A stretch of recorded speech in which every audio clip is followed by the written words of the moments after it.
Yes.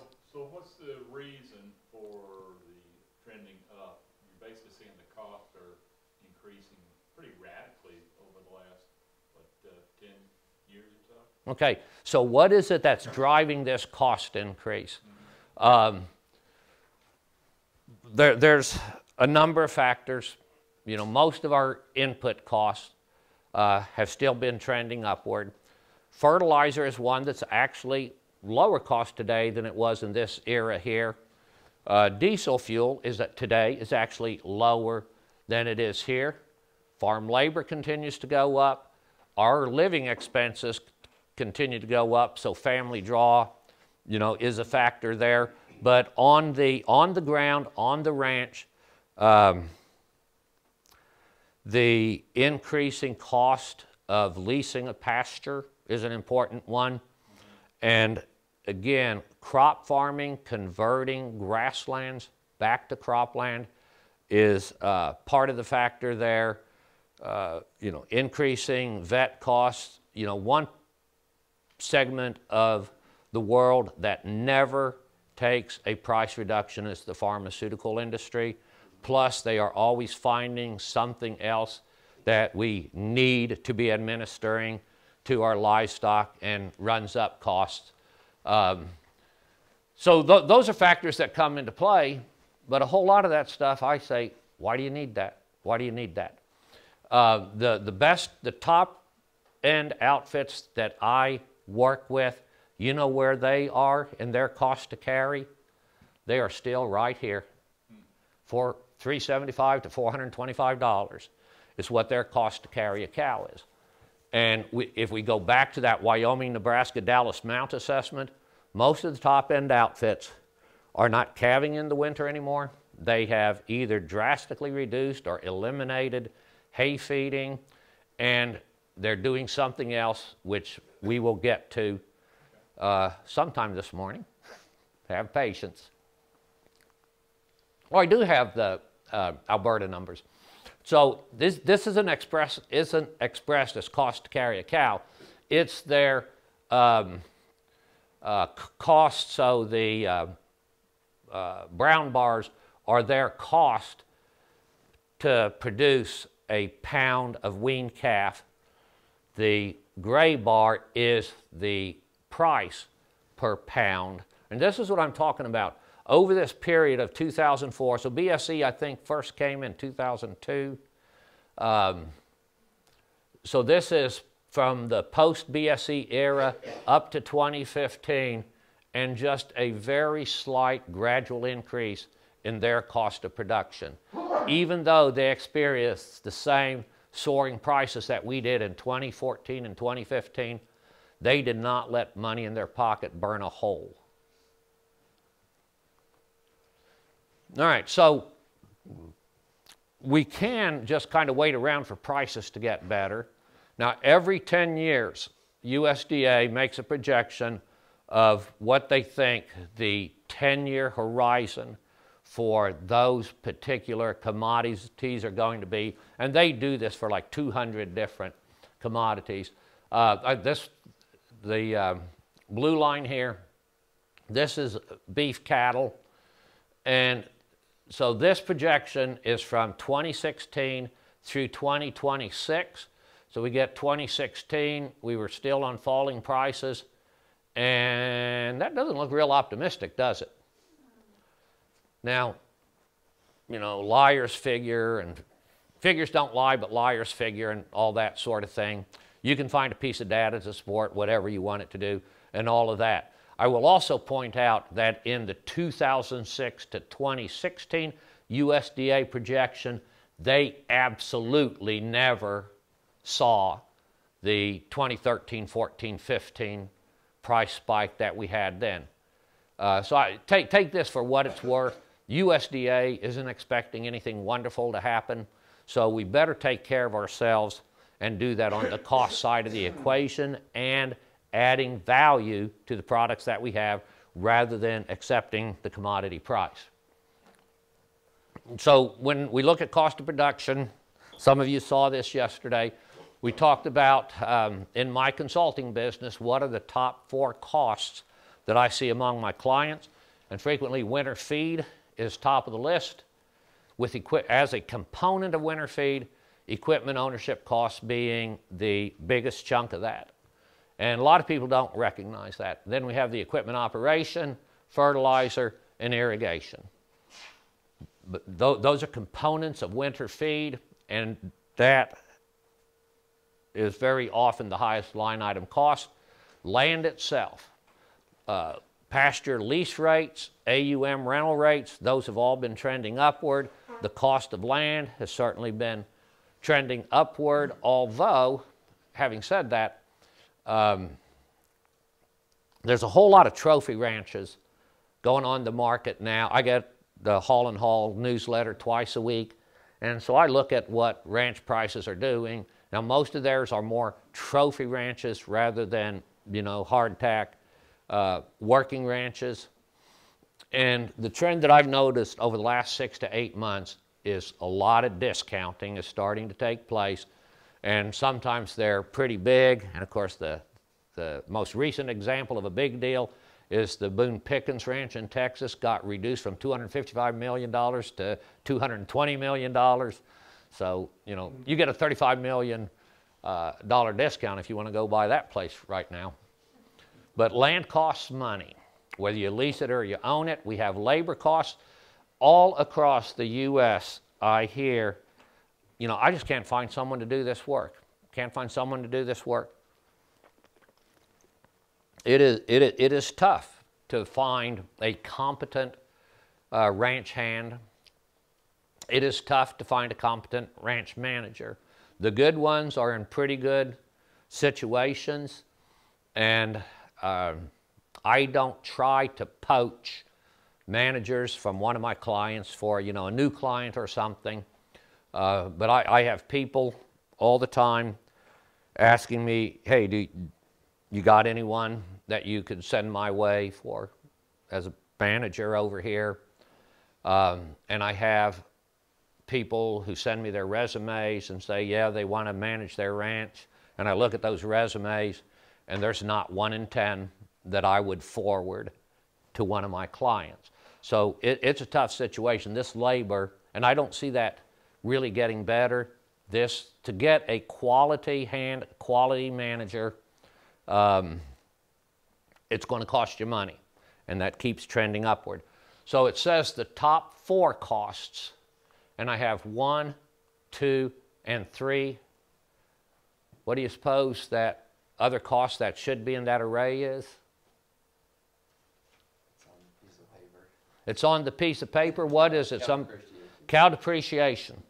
And we're probably turning out of that cow depreciation, but from about 2017 through 2019, cow depreciation replaced winter feed as being the highest cost of being in the cow business. So we're going to talk about cow depreciation because it is a huge piece of being in this business. And dairy cow depreciation, ewe depreciation are similar to this, but at the present time, cow depreciation is a huge factor because of the big price spike that we had in 2013, 14, 15. So what is it? It is a real cost, and you have to account for it in the budget. Now, because it's, we use usually depreciation, when we talk about equipment and facilities, depreciation, that is an overhead. Cow depreciation, I actually treat as an operating cost because it has to be paid for every year, and the current calf crop is what has to pay for that depreciation factor. So what is it? Difference between purchase and salvage value spread over the calves the cow produces in her lifetime with interest charged. That is what the annual cow depreciation rate is. All right, so here's, you know, do you treat it as an overhead? Do you treat it as an operating cost? As I said, I treat it as an operating cost. If you know better than me and have, you know, budget built with it as an overhead, that's fine too, but it does have to be paid every year. All right, so here we go. And this says a 2003 example. I bought a cow for $1,000. She came up open, you know, a few to several years later, sell her as a cull, $500.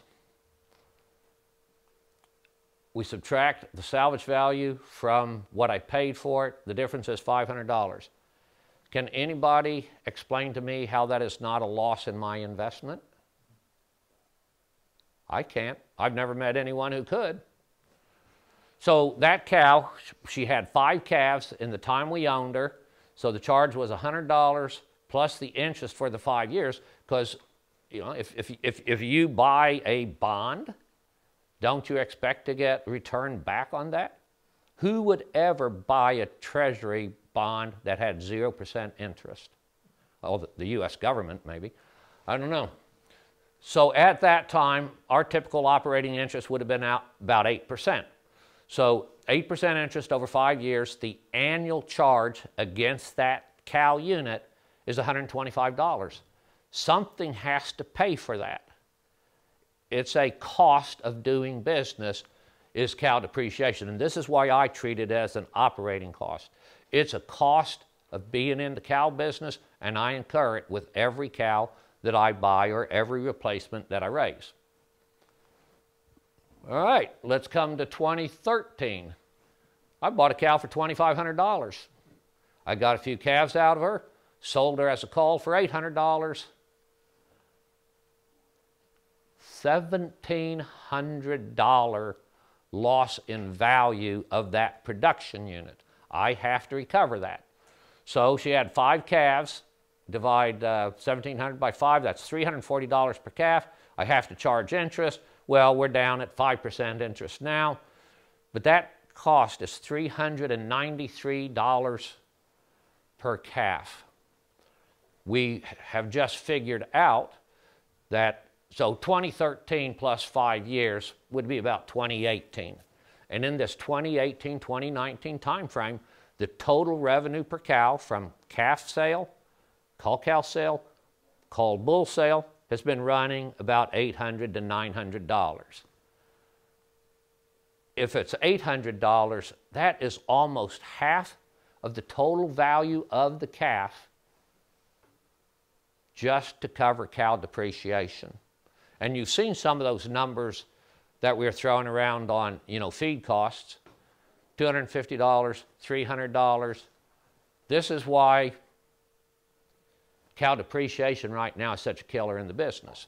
It is the biggest cost that's out there. And a lot of people don't even recognize it as being a cost, and they darn sure don't know how to figure it out. So here's some ideas.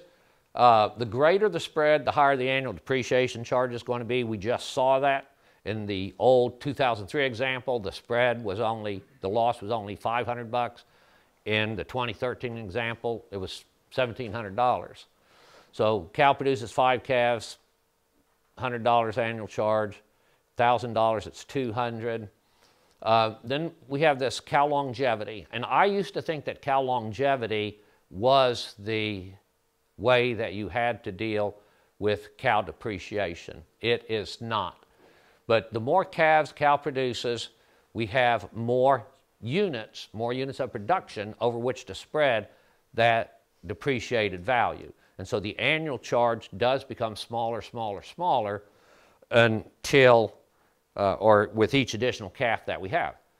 To get it down to a manageable level, we have to think in terms of, well, how many cows does a calf, or how many calves does a cow have to get this to where it's a cost less than $100? Well, if we use the 2013 example, a cow has to have 21 calves because we have to charge interest on that $1,700 value loss. There's not very many cows around that give you 21 calves. Anybody know in the U.S., the typical beef cow, how many calves does she have in her first ownership? I'm not saying in her life, I'm saying in her first ownership. 3. Yep. So in the U.S., the average calf crop, so this is live calves coming to the weaning pen per cow exposed the previous year. In the U.S., that average number typically runs between 78 and 82%. 3 calves. The average cow that we are incurring depreciation on only gives us 3 calves for which to pay that. We forget about all the 2-year-olds that didn't rebreed.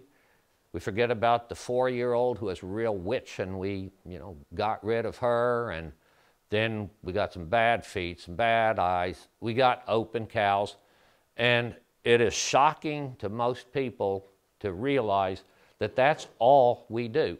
Now, I said that the average retention rate in the U.S. for cows is 78 to 82% annually.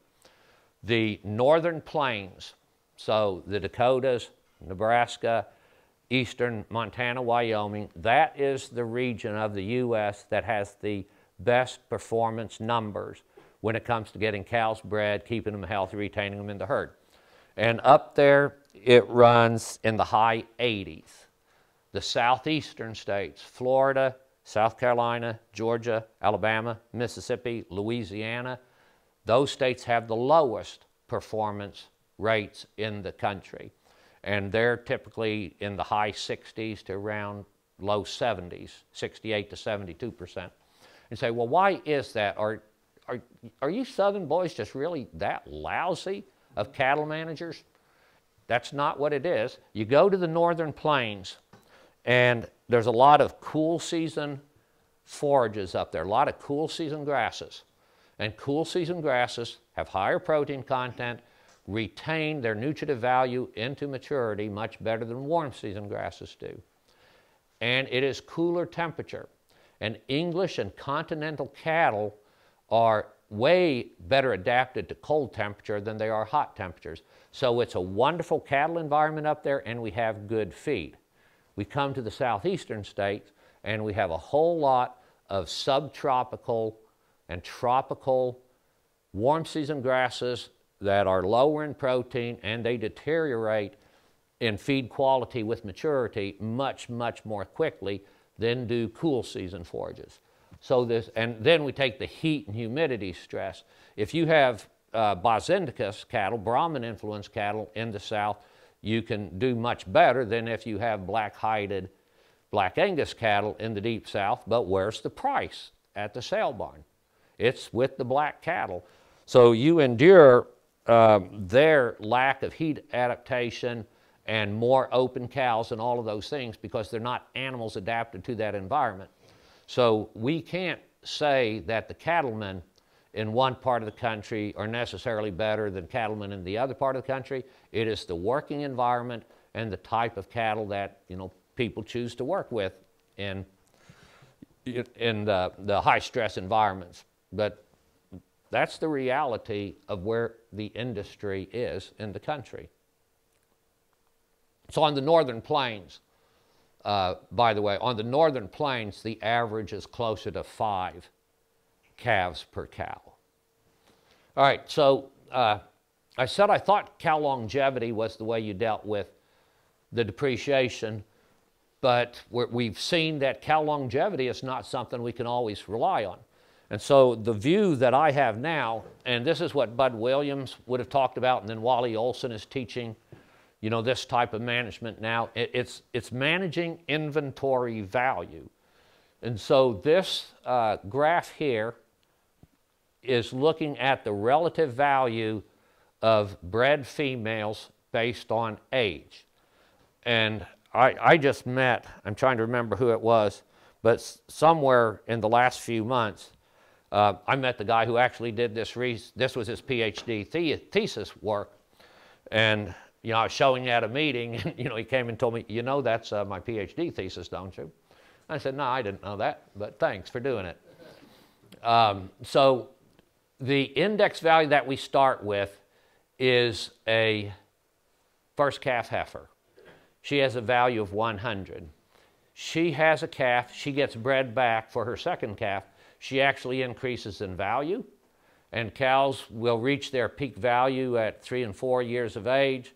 At 5, they begin to decline, and then the rapid, but at some point, they go back to the same value they were as that first calf heifer.